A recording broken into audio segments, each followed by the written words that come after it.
Ici, ils sont venus, parce que j'étudiais, vous savez, à l'université catholique du Sacré-Cœur du Vatican. Alors j'ai eu une diatribe avec eux, mais extrêmement forte. Et alors, j'avais même fait une conférence que je l'avais dit dans une autre conférence, ici même dans YouTube. Et j'avais fait ça en Italie, et il n'y avait plus de place dans la grande synagogue. Alors ils ont pris quoi? Le grand théâtre de Rome. Et ils m'ont invité, de l'aéroport, ils m'amènent non plus à la grande synagogue, ou ça, au théâtre de Rome. Qu'est-ce qui s'est passé? Pourquoi? Il n'y avait plus de place, vous voyez, monsieur le rabbin, ici, tout le monde veut l'entendre. Bon, je rentre, qu'est-ce que je vois? Ici, les deux premières rangées, il y avait tous des prêtres. Je dis, c'est quoi ça? Je dis, excusez-moi, monsieur le rabbin, mais ils ont vu la pancarte. Ils ont voulu rentrer pour voir. Et écoutez, bon, alors j'ai dit, je vais changer ici le switch, changer Et comme ça, j'ai pris quoi? Heureusement que j'avais dans la sacoche la tridimensionnalité, les trois piliers du monde.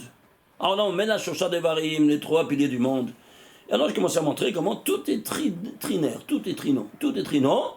Et qu'est-ce qu'ils ont fait? Alors, après 1h30 de voir toute cette tridimensionnalité, qu'est-ce qu'ils ont fait, nos juifs? Eh bien, ils ont pris cette trinité et ils ont dit que même Dieu, il est trino. Balminan. Alors, qu'est-ce qu'on dit? On dit 3 fois Kadosh, Kadosh, Kadosh dans la prière.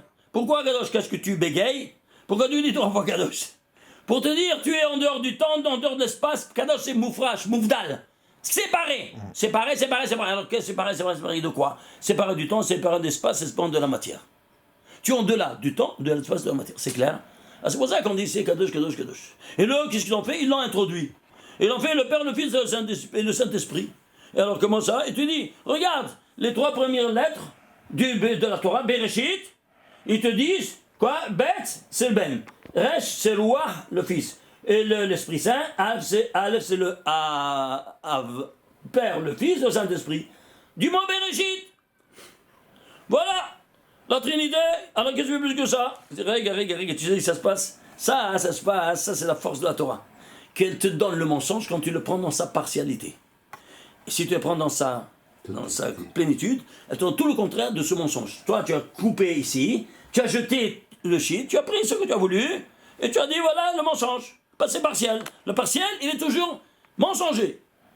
L'intégrité, c'est le Emet. Alors regarde, qu'est-ce qu'il te dit? Bereshit en entier. Sont des initiales que, tu dis, Bara, Racha, Echad, Shemo, Yeshu, Talahu. Il a créé un Racha, son nom, Yeshu, pendez-le.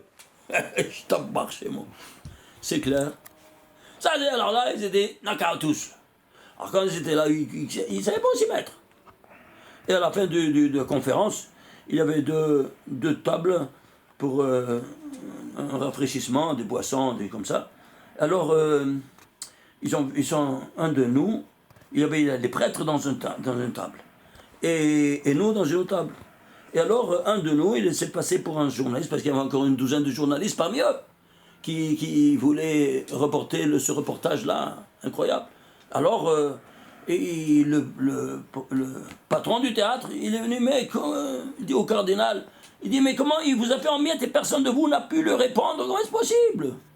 Et il lui dit, je voulais que je vous confesse au Calamico, je veux me confesser. Maintenant, c'est le cardinal qui se confesse au laïc, c'est pas le laïc au cardinal. Le contraire. Il lui dit, c'était à moins 1 de m'enlever sa toga. Il lui a dit comme ça. Et celui-là est venu le ramener, il dit, écoutez ce qu'il a dit, celui-là.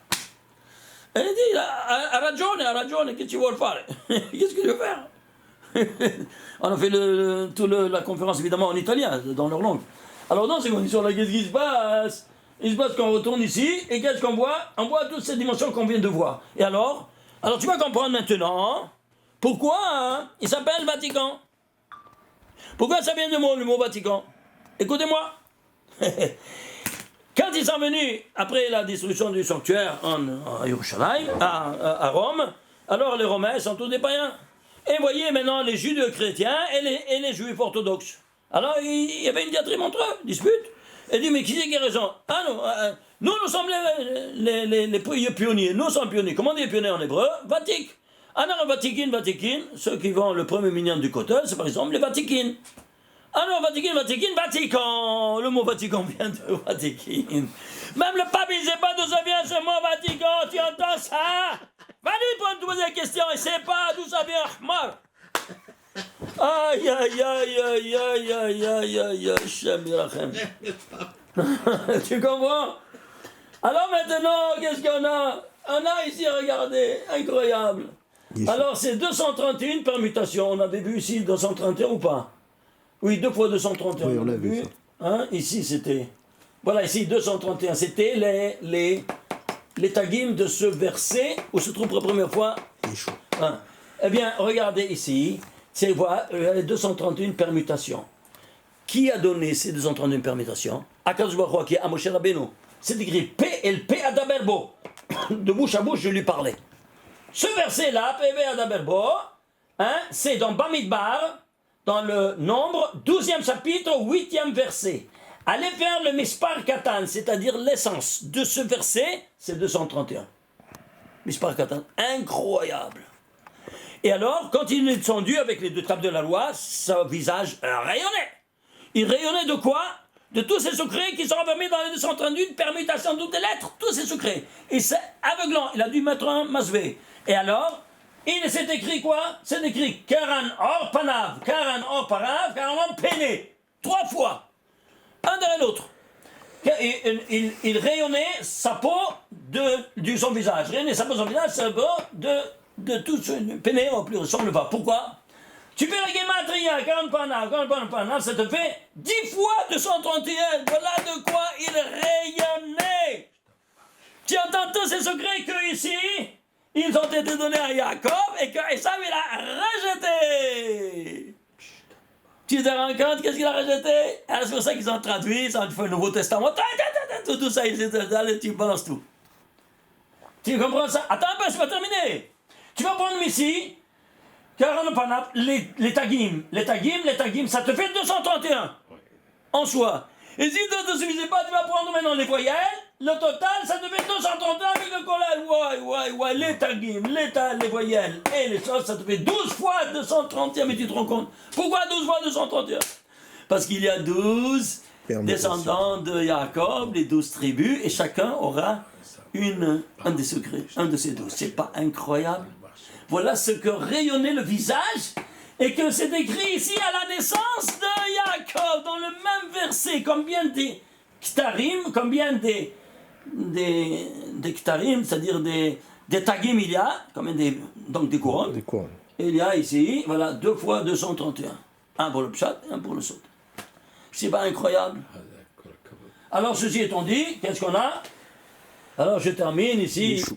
Hein? Yeshua. Ah oui, alors c'est ça. Alors regardez, on va prendre la formule ici maintenant, il y a la formule de la première désobéissance, le premier virus. Et tu vas voir le premier virus, jusqu'où ça va? Ça ira jusqu'à quoi? Jusqu'à la réforme du judaïsme, du monothéisme. Comment? Regardez, prenez. Peri. Voilà, Peri, c'est écrit dans le 3e jour, n'est-ce pas? Cette formule. Peri. 3 lettres. Tu vas prendre la première lettre, la deuxième lettre, la troisième lettre. C'est-à-dire, Vav, le Shin et le Yod. Ça te fait Yeshu à l'envers. Le nom de l'acrobate. Et pourquoi comme ça ils l'ont appelé? Et pas pour rien. Pourquoi? Parce que c'est un détracteur du monothéisme, du judaïsme entier. Et alors, ce sont les initiales. Quand on prononce le nom d'un rachat, on ne doit pas le prononcer. Alors on dit, il marche Vézichlo tout de suite après. Que son nom soit effacé, et Vézichlo, il marche son nom soit effacé, Vézichlo et son souvenir. Alors, ce sont les initiales de Yeshua, et marche Vézichlo.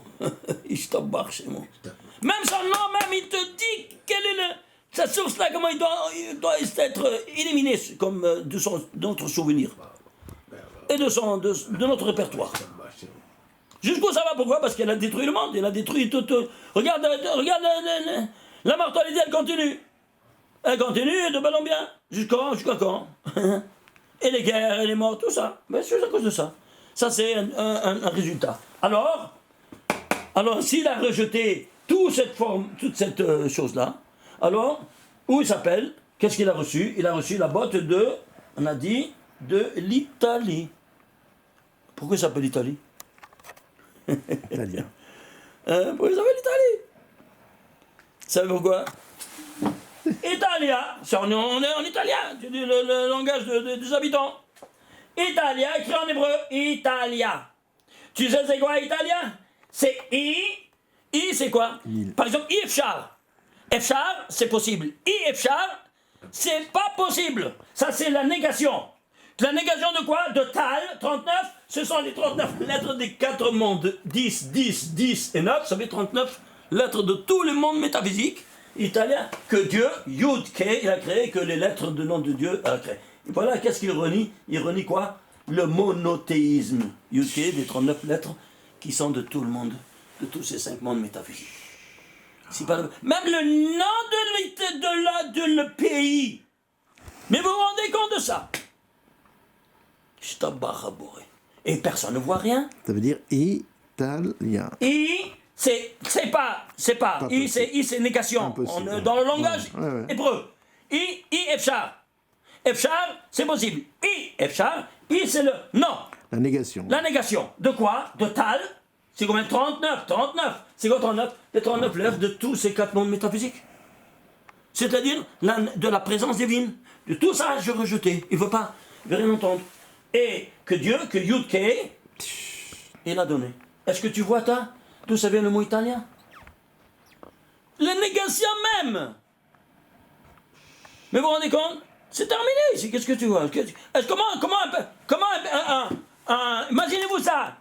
Dieu qui défense de faire le lit adultère, et il va mettre enceinte une femme mariée. Mais tu comprends ça? Non, mais c'est une aberration la plus totale. Dieu qui va faire un adultère, que lui il commande de défendre l'adultère, lui en premier il va se mettre l'adultère, il va rendre enceinte qui? Myriam. Hachem Mishmor, Hachem Mishmor, Hachem Mishmor. C'est l'aberration de tout le monothéisme, toutes ces choses-là. Vous comprenez? Bon, écoutez, il y a tellement d'autres choses à vous montrer ici, mais on a dit, disons, l'essentiel, parce que... qu'est-ce que il y a tant d'autres choses. Bon. Amen ve amen. שישמע בשורות טובות. אמן כן יהי רצון. כל טוב.